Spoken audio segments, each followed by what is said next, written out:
And with that said, TJ, we do have some big news. You have mentioned it on your video earlier today that Fresno State quarterback Mikey Keene. We have been talking for weeks about the potentials of quarterbacks coming to Michigan with the lens of Bryce Underwood, obviously getting paid a lot of money, coming in, the number one recruit in the 2025 class coming in.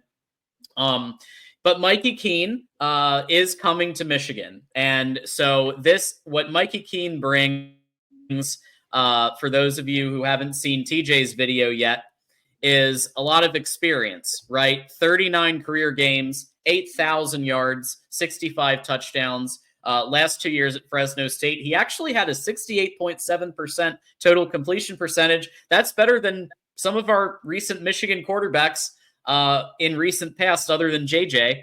And I will say, and I'm going to let you go, but I just want to give my first initial takes, which are on the positive front. Right, I think he's made some plays that the other quarterbacks this season for Michigan couldn't have dreamed. Right, like he has made a couple of clutch plays. Have they been against maybe not the greatest teams in the world? Yes, but he's still done it. And that still counts for something, because the other, Davis, Warren, Alex Orji, Tuttle, they couldn't do plays like some of the ones that I saw. But on the other hand, the other side of the coin, I think he needs enough time to bake biscuits in the pocket. He's not very mobile. 5'11". You can overcome being 5'11" if you're mobile. But when you have both of those working against you, I could see Keene being more of a depth piece. Is this the best, TJ, that you think Michigan could hope for? Because I wanted DeQuan Finn, but it seems like this might have been the option here.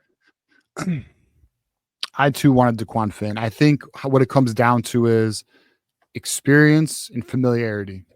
Mikey Keene played with Chip Lindsey at UCF, so he's aware of the scheme. He's already has the relationship with him.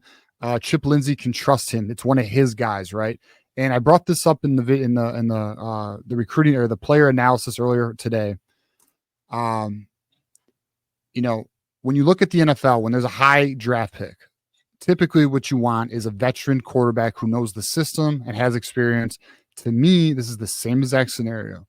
They want to give Underwood a veteran he can learn from, who already knows the system to an extent, who's already played in these games, seen a lot of ball, can be someone Underwood could lean on in terms of like game situations and all that. So that's what it is. And let's also be honest, okay? And like anyone who's followed me on the socials, I was not thrilled with this commitment, but he is an upgrade over what we had, and he is better than what we had. And if you look at his numbers, John, and I'm going to share this with everybody. This is Pro Football Focus's, and we'll share this. I got two pages I'm going to share. Okay. Do Pro Football Focus's grades of Mikey Keene. He had an offensive grade of 75, passing grade of 78. He was the 57th ranked quarterback. But this is actually the next set of metrics I'm going to show you are actually a bit more, I would say, they add more depth to the overall picture. And it actually, and I'm going to be honest here, should give some people some optimism. Okay, so if we look here, we look at his passing depth. So this is very critical. I like to look at these charts for Pro Football Focus. As you can see in the short game, and behind line of scrimmage, we're talking 92, 80%. We're talking elite numbers, okay?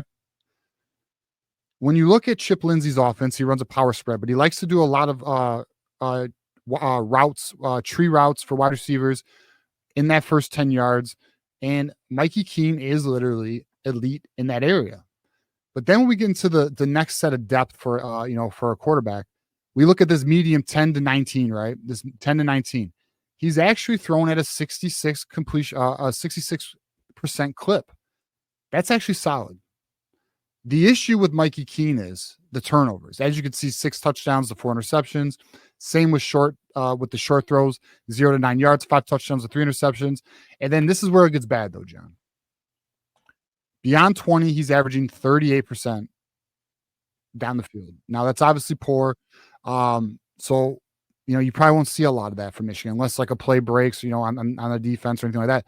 But long story short, if we look at the the chart below here, obviously the middle of the field's where he loves to thrive. I mean, 22 for 33 in the middle of the field here. I mean, short to intermediate throws. I mean, Mikey Keene should be capable. The thing that Chip Lindsey and crew are going to have to clean up is simply turnover, potential decision making. He does so. Look, he's not the most he's not very mobile, but what he can do is move a little bit in the pocket. He can throw a little bit on the run. He has those capabilities. So, in my opinion, this is a solid addition. Now, is this the addition? No. Is this who I wanted? It's not. I wanted, we know I wanted Daquan Finn or Deshaun Finn Daquan Finn. Same. Yep. That said, to me, John, what this means is, when does Bryce Underwood take QB1? Yeah. I do not think it's week 1. I do not think it's week 2.